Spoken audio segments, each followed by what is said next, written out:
सोन चिड़ैया खबर उड़ती है। छत्तीसगढ़ सरकार प्रधानमंत्री फसल बीमा योजना के सफल क्रियान्वयन के लिए राष्ट्रीय स्तर पर वाहवाहियां बटोर रही है। प्रदेश को सेकंड बेस्ट परफॉर्मिंग स्टेट का तमगा भी मिला है, जिससे सरकारी गलियारों में खुशी की लहर है। मगर खेत की मिट्टी से जुड़ा किसान इस खुशी में शरीक नहीं हो पा रहा है। उसके माथे पर चिंता की लकीरें हैं और आंखों में मुआवजे का इंतजार है। यह विरोधाभास छत्तीसगढ़ में फसल बीमा योजना की कड़वी सच्चाई बयां करता है। एक तरफ पुरस्कारों की चमक है तो दूसरी तरफ हजारों किसानों की अनसुनी पीड़ा। ऐसे कई उदाहरण मौजूद हैं जहां किसानों ने अपनी फसलों का बीमा तो कराया, लेकिन जब कुदरत का कहर बरपा तो उन्हें बीमा का लाभ या तो मिला ही नहीं या मिला तो इतना कम कि वह जख्मों पर मरहम लगाने के भी लायक नहीं था। यही वजह है कि किसानों का इस योजना से धीरे धीरे मोह भंग होता जा रहा है। और यह सिर्फ छत्तीसगढ़ की कहानी नहीं है, बल्कि पूरे देश के किसानों की व्यथा है। बीमा कंपनियां हर साल करोड़ों रुपए प्रीमियम के तौर पर वसूलती हैं, लेकिन जब फसलें आपदा की भेंट चढ़ती हैं तो किसानों को खाली हाथ रहना पड़ता है। जगदलपुर के किसानों का ताजा मामला इस दोहरी तस्वीर को और भी स्पष्ट करता है। बीमा कंपनी के कथित मनमानी से परेशान होकर कई गांवों के किसान कलेक्ट्रेट पहुंचे और अपनी फसल बीमा की राशि न मिलने की शिकायत दर्ज कराई। उनका कहना है कि वे महीनों से कृषि विभाग के अधिकारियों के चक्कर काट रहे हैं। उन्हें यह भी नहीं बताया जा रहा है कि मुआवजा मिलेगा भी या नहीं।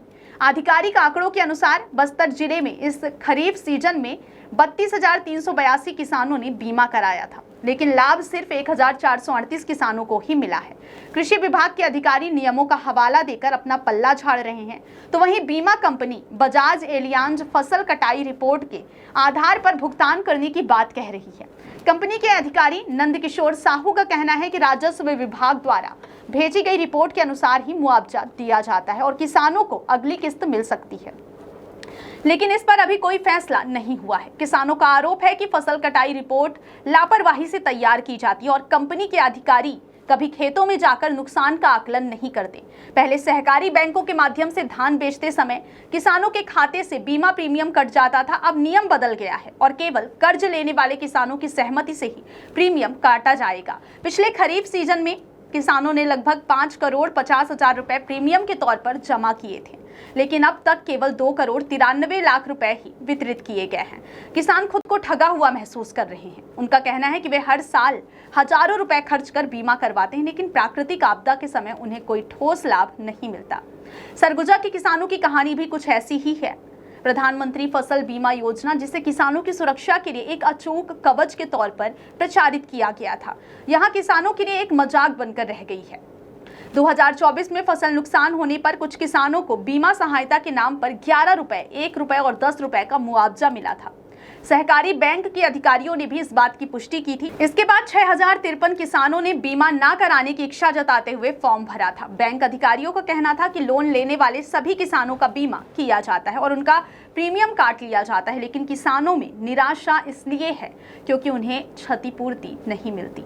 खरीफ 2024 सीजन में सरगुजा के 34,416 किसानों ने 34,675 हेक्टेयर फसल का बीमा कराया और कंपनी ने लगभग 3 करोड़ रुपए प्रीमियम के तौर पर वसूले, जबकि क्लेम के रूप में महज 1,700 रुपए लिए गए। यानी इस साल बीमा कंपनी ने लगभग 100% कमाई की।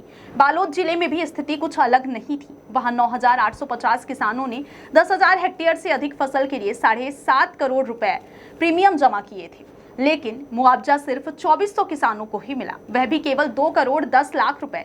बेमेतरा के किसानों को भी मुआवजे का इंतजार है।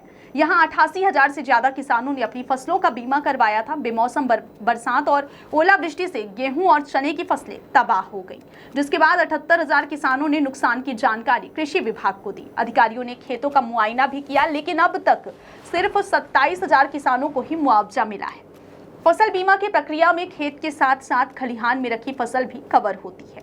ग्राम पंचायत स्तर पर यदि 30 से 40% किसानों को नुकसान होता है तो उन्हें बीमा का लाभ मिलना चाहिए।